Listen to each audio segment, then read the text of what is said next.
Dewa menggeliatkan tubuhnya setelah beberapa kali Kara mencoba membangunkannya. Astaga, jam berapa ini? Gumam Dewa dengan panik. Ketika baru membuka kedua matanya. Jam 10 jawab Kara menunjukkan jam 10 di ponselnya. Lu tidur, apa latihan mati wah, kebluk banget, sungut Jati, yang dari tadi greget banget ketika Dewa dibangunkan oleh calon istrinya tetap aja pulas. Dia pikir rumah sakit ini hotel kali nyenyak banget tidurnya. Sampai badai datang kayaknya nggak bakal ngefek. Gue ngantuk dan capek banget. Hidung Dewa mengendus makanan yang ada di hadapannya. Cacing di dalam perutnya memanggil-manggil agar segera diisi. Ngomong-ngomong ini makanan siapa? Gue lapar banget, dari kemarin belum makan, tanya Dewa dengan menunjuk makanan yang ada di meja tepatnya ada di hadapannya, dan harum dari masakan itu seolah menguji kekuatan iman Dewa yang sedang kelaparan. Tadi tante memang sengaja beli untuk kalian, makanlah dulu sebelum pulang Kara, Dewa, balas Iren dengan suara yang lembut. Sejak Kara yang bersedia menjadi perawat untuk Jati, sikap dan nada bicara Iren memang jadi semakin hangat, tidak seperti biasanya yang bersikap acuh dan cuek. Wah terima kasih tante, tahu aja kalau orang baru bangun tidur itu bawaannya lapar. Kara makan dulu nih, jangan tolak rezeki, sini makan. Apa mau disuapi sama Aa Dewa? Yah, Dewa memang senang meledek Jati. Lihat saja padahal Dewa berniat untuk bercanda, tapi Jati sudah langsung memberikan tatapan siaga untuk Dewa. Bercanda Jat, ya kali pagar mau makan tanaman. Biar gue juga berandalan sama kayak lu, tapi gue juga nggak suka ngerebut yang punya teman sendirilah. Dewa pun langsung mengacuhkan Jati dan memilih melanjutkan makan dengan lahap. Kara, kamu makan dulu. Jangan sungkan-sungkan. Memang tante sengaja belikan makanan itu untuk kamu dan Dewa. Tante sudah makan di rumah sama papahnya Jati, sedangkan Jati kan tidak boleh makan makanan kayak gitu. Hati yang luka masih dalam tahap penyembuhan jadi yang Jati makan harus makanan yang aman untuk luka di hatinya. Iren pun kembali menawarkan makan untuk Kara yang terlihat ragu mau makan. Udah nih makan, jangan ragu-ragu. Mumpung tante Iren baik. Dewa pun membukakan satu kotak makanan lagi untuk Kara biar makan bareng. Dewa juga tahu pasti Kara belum makan juga jadi pasti lapar banget. Terima kasih tante. Kara makan dulu, ucap Kara dengan sopan. Kamu makan yang banyak Kara biar nggak sakit. Jati menatap Kara yang akhirnya mau makan ia pun senang sekali, apalagi sebentar lagi bakal tidur bareng dan bisa melihat Kara setiap saat. Bahkan Jati baru membayangkan saja sudah sangat bahagia. Apalagi kalau beneran terjadi, sudah pasti cepat sembuh. Namun, yang mengganggu pikirannya adalah, soal papahnya yang entah mau merestui hubungan dirinya dengan Kara atau tidak. Karena Jati belum berbicara dengan sang papah. Wah lu nggak sikat gigi dulu makan. Jorok banget, ucap Jati yang melihat Dewa seperti orang kelaparan. Berisik, lu nggak tahu gue udah berapa lama nggak makan, wajarlah langsung isi bensin daripada mikirin gigi dulu. Lagian sikat gigi nanti juga bisa. Dewa pun mengabaikan Jati dan kembali makan, begitupun Kara yang napak lahap makannya. Setelah makan, Dewa pun langsung bersih-bersih tubuh dan mengantar pulang Kara. Tante, Kara pulang ya. Orang pertama yang dipamiti Kara adalah Iren. Setelah berpamitan dengan Iren, Kara pun beralih pada Jati. Jati Kara pulang dulu ya, Kara janji setelah ini pasti akan datang lagi ke sini bareng Abah, Diki dan Deva. Jati cepat sembuh ya. Jati mengulas senyum bahagia. Terima kasih banyak untuk waktunya, dan aku tunggu kedatangan kamu dengan keluarga kamu. Kara hanya membalas dengan anggukan kepala.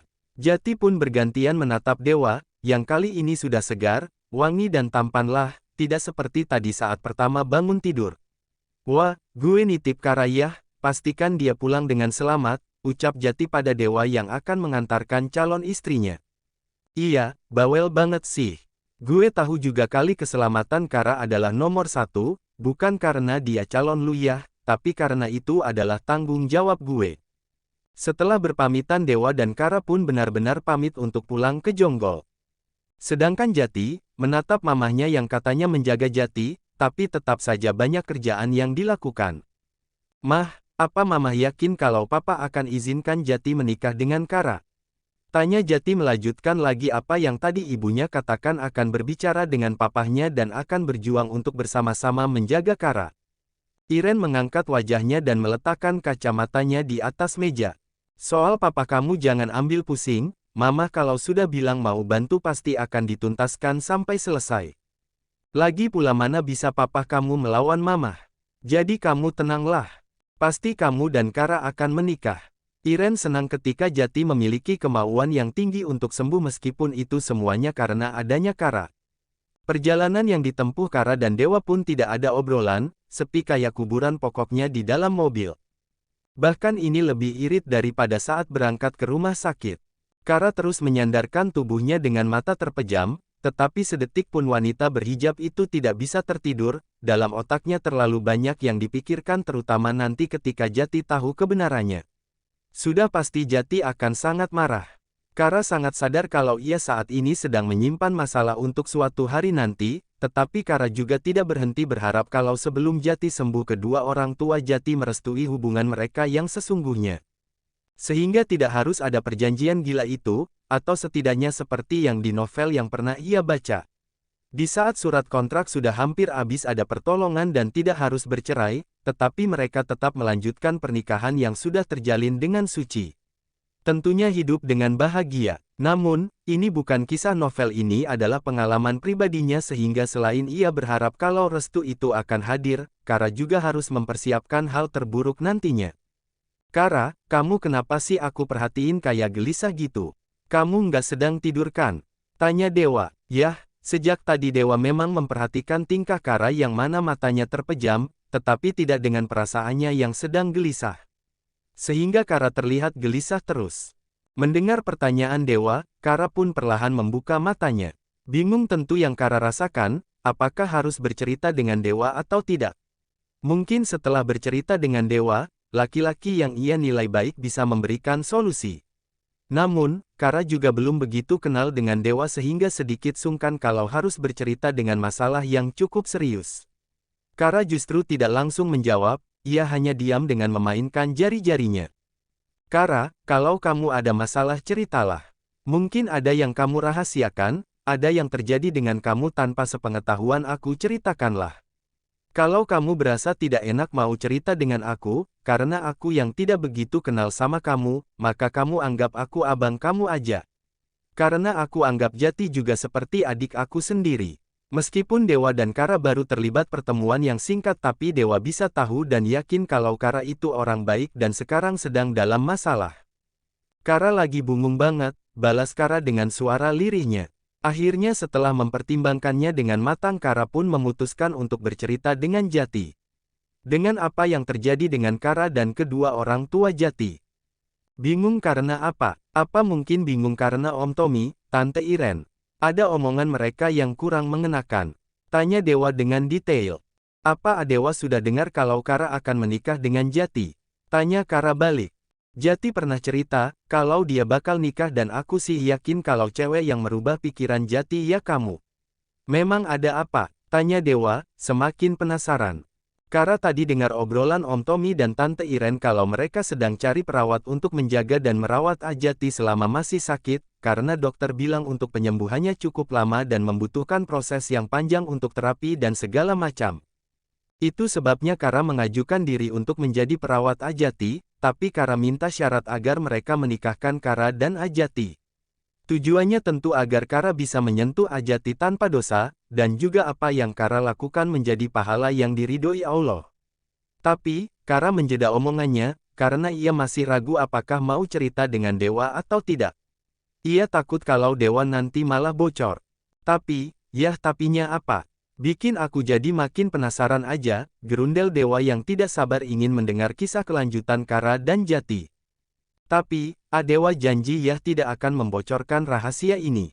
Yang tahu perjanjian ini hanya Kara dan kedua orang tua Jati, dan mungkin kalau Kara cerita dengan Dewa, maka Dewa yang akan tahu untuk selanjutnya, maka Kara berharap kalau Dewa tidak bocor, ucap Kara, ia harus memastikan kalau Dewa bukan tipe emak-emak yang suka gosip dan menyebarkan informasi apapun itu. Mendengar ucapan Kara, Jati hanya terkekeh. Apa aku harus berjanji dengan kamu, agar kamu yakin kalau aku tidak seperti itu? Aku adalah orang yang pandai memegang rahasia. Jadi kamu tidak harus khawatir kalau rahasia kamu akan bocor. Aku cowok, sejak kapan cowok suka gosip? Ya kali aja, kalau memang perlu janji maka berjanjilah kalau Adewa tidak akan cerita apa-apa dengan siapapun dan dalam kondisi apapun. Tetap jaga rahasia Kara dan kedua orang tua Ajati. Kara menatap Dewa dengan serius. Iya aku janji. Dewa pun tidak kalah serius juga dengan ucapannya. Jadi ayo ceritakan, jangan sampai aku mati penasaran nih, imbu Dewa. Orang tua Ajati juga mengajukan syarat, untuk aku bisa menikah dengan putranya, balas Kara dengan menunduk. Syaratnya apa? Apa orang tua Jati meminta uang sama kamu? Tanya Dewa dengan serius, dan Kara pun langsung menggeleng. Bukan, justru aku tetap dapat uang bulanan. Jadi status aku tetap pekerja di mata mereka hanya pernikahan ini agar aku bisa dengan halal menyentuh tubuh Ajati, dan untuk syaratnya. Pernikahan aku dan Ajati semacam pernikahan kontrak. Yang mana masa kontrak aku dan Ajati selesai kalau Ajati sudah sembuh, dan selama masa kontrak aku tidak bisa melakukan hubungan suami istri kalau itu terjadi apalagi sampai aku hamil maka kontrak akan langsung terputus, alias aku harus meminta cerai. Cit, mobil pun langsung direm seketika oleh Dewa. Perjanjian macam apa itu? Gila itu Kara, kamu jangan mau.